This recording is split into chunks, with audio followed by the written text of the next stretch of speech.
Hi, to Colonel Edgar Arevalo, Philippine Navy Marines. Sir, tinatanggap ko po ang hamon nyo para sa uling challenge upang suportahan natin ang Reserve Officer Training Corps o ROTC. Ako po si Captain Lued Lawan Lincuna, Director of Naval Public Affairs Office. Noong ikalawang digmaang pandaigdig, lumaban ang ating magigiting na mga ninuno sa mga banyaga.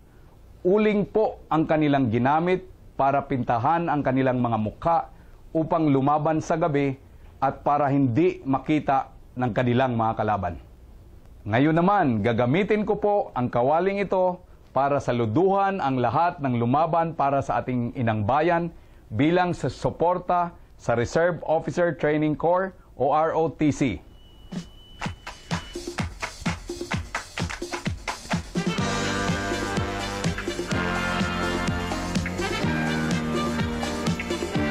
I am Captain Lued Lawan Lincuna, Philippine Navy.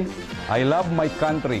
I support the Reserve Officer Training Corps, o ROTC.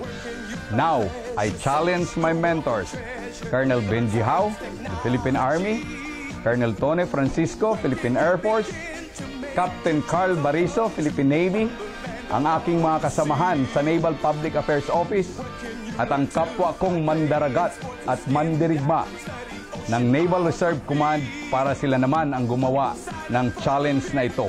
Huya!